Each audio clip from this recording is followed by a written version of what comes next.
AnimaFac, AFIL 77, Le Refait témoigne sur recrutement des salariés et le management d'équipe. Ma manière de manager mes équipes, c'est d'être reconnaissante, sécurisante et bienveillante. Pour moi, le management, c'est une relation de confiance. Tout d'abord avec les personnes avec qui tu travailles, faire en sorte qu'il y ait un échange avec ces personnes et savoir prendre des décisions au bon moment. Management en 3 mots.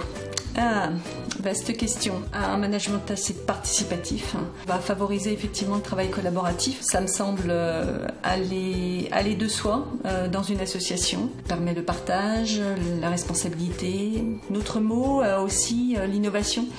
Je suis pas mal en veille sur ces questions-là. C'est important de se ressourcer périodiquement, de prendre, de pouvoir expérimenter de nouvelles choses. Et puis une dernière chose qui me tient à cœur, c'est le développement des compétences des salariés.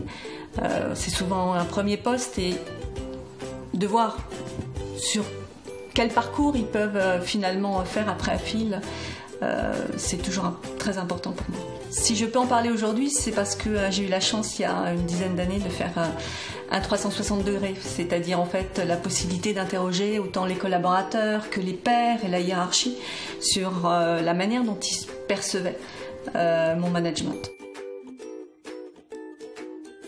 On définit chaque été les objectifs des salariés pour l'année universitaire à venir. Les services civiques et les bénévoles ont des fiches de mission. Donc chacun sait dans les grandes lignes ce qu'il doit faire, avec qui et qui est responsable de quoi. Du coup, ça nous permet d'être plus efficaces durant l'année. Donc à AnimaFac, il y a les volontaires en service civique qui travaillent sur l'animation du réseau sur tout le territoire en France. Une équipe de salariés qui travaille sur la coordination générale de tous les projets en France. Et une équipe de bénévoles qui compose notamment le conseil d'administration qui s'occupe de toute la définition stratégique du projet associatif d'AnimaFac. La particularité qu'a AnimaFac, c'est qu'il est à sa tête un directeur qui s'occupe de toute la gestion administrative et financière de l'association et une déléguée générale qui s'occupe de toute la coordination, notamment l'animation du conseil d'administration en lien avec le président et tout le rôle politique que peut avoir AnimaFac dans son écosystème. Quand on parle de questions de répartir les tâches dans l'association, 2 bonnes pratiques à faire partager. Une première, de base, écrire des fiches de poste qui permet de définir effectivement les missions qui vont être données, et ça tant aux salariés mais aussi aux bénévoles. Ça permet effectivement de partir d'un bon pied. Ça, c'est la première chose. Pas obligé de les faire évoluer en fonction de l'évolution de la structure et de ses besoins. La deuxième chose, on a développé en 2016 une chefferie de projet. Aujourd'hui, les projets sont bien souvent développés en fait par les managers, les encadrants. Et donc, depuis 2016, l'idée, c'est de pouvoir déléguer cette responsabilité de projet à des salariés dont la fiche de poste ne contenait pas nécessairement en fait cette mission. Le premier poste qui a été créé au Refait, c'est celui de délégué général. Il avait pour mission de structurer le réseau et de faire de la recherche de financement.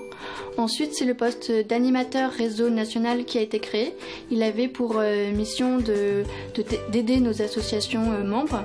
Et enfin, c'est le poste de communication qui a été créé. Et l'objectif, c'était de faire toujours plus entendre notre voix. Donc il faut savoir qu'AnimaFac a maintenant plus de 20 ans.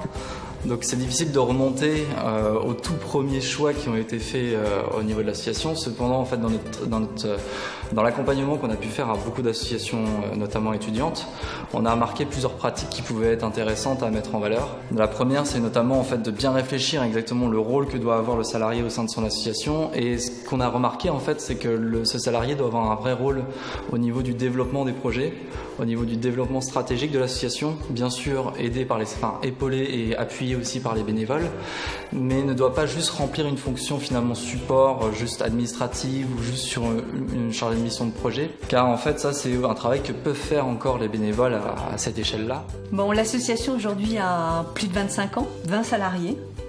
Et je suis la première salariée de l'association. Ma première fiche de poste, elle était très large, très étendue, parce qu'une association, en fait, quand elle se crée, elle a besoin d'avoir l'ensemble de ses tâches à réaliser. à l'époque, j'ai été embauchée comme secrétaire générale. Alors un mot pour tout, hein, pour désigner quelqu'un qui allait devoir avoir des missions de terrain, parce qu'il fallait mettre en place les premières actions, rencontrer les premiers entrepreneurs qui s'adressaient à nous, mais aussi comme mission de développer le partenariat, de mettre en place les premiers actes de gestion de l'association, enfin voilà, évidemment de prévoir tout ce qui allait permettre le développement de la structure sur les années suivantes et de prévoir le recrutement des futurs salariés.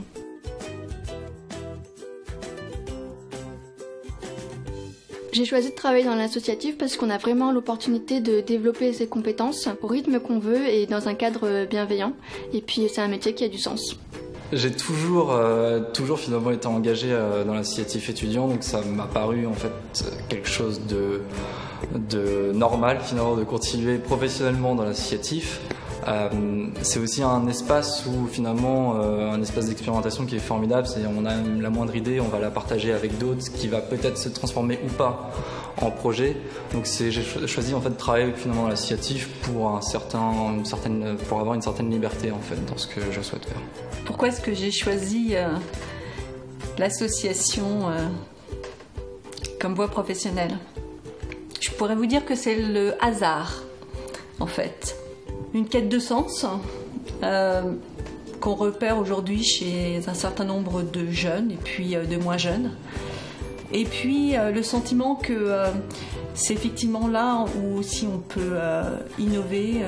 Le besoin aussi d'être utile aux autres, répondre à des grands combats pour lutter contre des états de fait qui peuvent être générateurs d'injustice ou de souffrance.